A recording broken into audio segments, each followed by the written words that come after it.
Hi, Paul. Good to see you again. How you doing? Yeah, doing well. Stuart, yourself? Yeah, I'm doing well. We got you all on screen last week when we were introducing our given week there, and we thought we'd Yeah, kind of take this opportunity just to get to know you a little bit better and ask a few more specific questions. So, yeah. just Far ahead. for people that don't know you, Paul, just kind of introduce yourself and tell us a little bit about how the Batons are doing. My name's Paul, as you've probably guessed by now. I live in a little village called Kincraig, which is just south of Aviemore. But before moving up here, lived in Linlithgow. We moved up here in 2008 as a family. We were in St John's for probably 10 years. I got many good friends there. So there's myself, my wife, Shula, and two kids, Morven and Finlay. And for those of you who can remember the 1 and 3 year old that they were when we left St John's, Morven was sitting our French higher formal assessment today, Wow. and Finlay's heading into fourth year, looking forward to summer. And for those of you who know Shula, well, she's actually out in the River Spey today doing a canoeing qualification, so she's as mad as ever. So Nice. that's where we're at. Nice. No, I love it. So tell us a little bit about SU and tell us about how you got involved with SU. Taking a big step back, SU is an organisation or a movement that works in about 130 countries worldwide. Wow.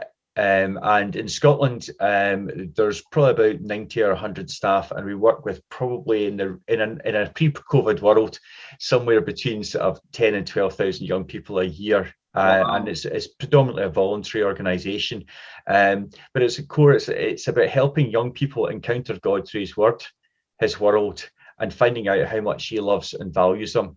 That's what it's all about, and I guess that's what inspired me. The organisation's been hugely influential in my Christian life and development. I was involved in school. I went to water sports camps. Met folks like Stephen Bell there, still Yay. scarred, I know still him. scarred.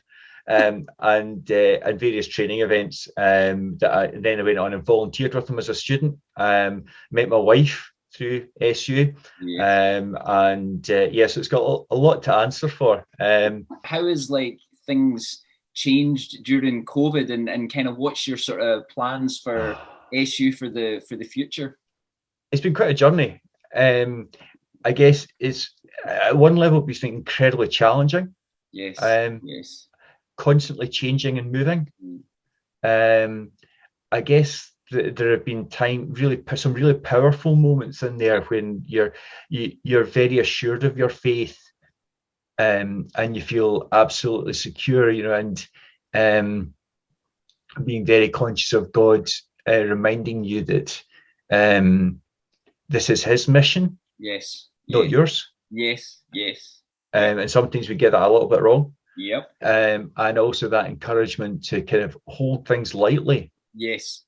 as we sort of kind of worked our way through this time, Yes. but also taking to passages of scripture where the whole story about Elijah and the provision of go up to this brook and then go then walk a few hundred miles across to this woman's house and introduce yourself and just say bake some bread, and in all of that there were small acts of obedience and there was provision. Mm-hmm. Yeah.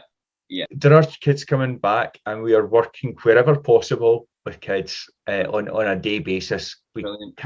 Residentials will start to come back over the summer on a very, very limited basis, and we are working within the guidelines to do the maximum that we can. We really fundamentally believe in the value of residentials, and there are so many young people who and older people, to be honest, Yes. who really do with getting out and being in God's wonderful creation and building a sense of community that is different to where they've been over this last year on Zoom. Yeah. Thank you so much, Paul. No, and thank you, and can also thank you for everybody in St John's who's kept up with us and in various different ways over the years. We've really appreciated it as well. Brilliant. Thank you. All right. We'll talk to you soon.